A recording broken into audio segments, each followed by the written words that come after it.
ભગવજી ના કાકા હતા આપણે નિર્દોષાનંદ સ્વામી. એના ભાઈના દીકરા હતા નિર્દોષાનંદ સ્વામીના.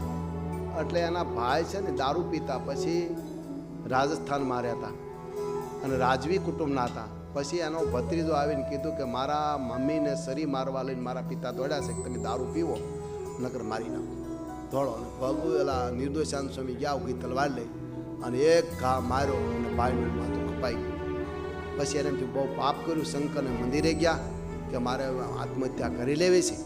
ત્યારે પૂજારીએ કીધું કે મરાય, તમે કોઈ મહાસંત ગોતી લો, ભગવાન ગોતી લો અને એને શરણે જાઓ, પાપ બાપ તો ધોવાઈ જાય, આપણે પવિત્ર થઈ જાય. તમને મનુષ્ય જન્મ ભગવાન આપ્યો છો, તમારું કલ્યાણ થાય.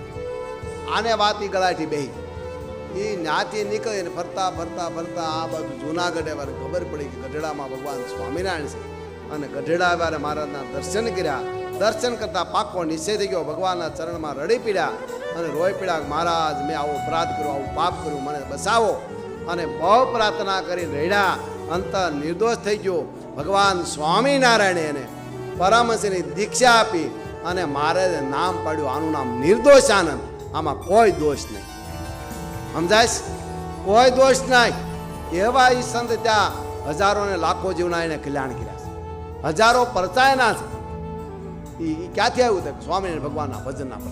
આત્મહત્યા કરી લીધી તો ઘણા એને દુઃખ આવે ને એટલે કે મરી જવું, મરી જવું. એટલે મરી ન જવાય.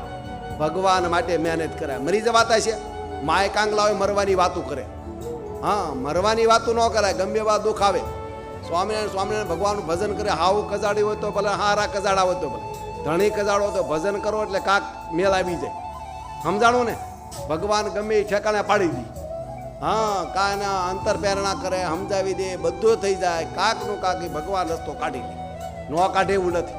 પણ આપણે ભજન કરવાની જરૂર છે. રૂકમણીબાઈને જો આ કેવા યાદમાં મારતા, કેવા દુઃખ દેતા. ભગવાન સ્વામિનારાયણ ગઢડા લઈ ગયા. કલ્યાણ પટેલ નામ, કલ્યાણમાં કાંઈ સમજે નહીં અને ગયા પીઠોડી ભાયા રૂડાને એને કીધું કે તમારી દીકરી અહીંયા આવતા રહે. કાંઈ નથી. મહારાજે બે પાર્ષદો તો ભગુજીને મોકલ્યા, જાઓ કલ્યાણ એટલે કહો ભાયા રૂડાને કે ભાઈ તમારે આ દીકરી અહીંયા ગઢડાયેલા છે. અને એ પછી જમાઈને લઈને ગઢડાવ્યા. સ્વામિનારાયણ ભગવાને કીધું કે કલ્યાણભાઈ તમારું નામ કલ્યાણ છે, પણ કલ્યાણને માર્ગે હાલતા નથી. આ સત્સંગીની દીકરી અમારી તમારે ઘેરે આવે છે ને તમે મારો જોડો લહણ ડુંગળી ખાવાનું કરો ને ઉપવાસ કરાવો અને ખાવા દો નહીં. રોટલા ઉપર ડુંગળીના દડા કાપીને કહી નાખો છો. જમપુરીમાં જમદૂત સાંભળા ફાડી નાખશે. અને ધ્રુજી ગયા પટેલ. કીધું કે મહારાજ મારી ભૂલ થઈ ગઈ, હવે આજથી કોઈ દી નહીં કરું. મહારાજ કે રૂડા પટેલે કીધું તમારી દીકરી મૂકી દો. મોકલી દારે ઘંટી આપી, એ કુણી બાજરો આપો, આનાથનું દહેલું ખાય, પાણી છાશ પાણી જે દૂધાણા જે વાપરશે બધાનું કલ્યાણ થાય. આખું હૈયાત ગામ હરિભગત થઈ ગયું. આ ભગવાન સ્વામિનારાયણનો પ્રતાપ છે ભાઈ. ભજનના પ્રતાપે હું ન થાય. ગામના ગામ રંગાઈ જાય.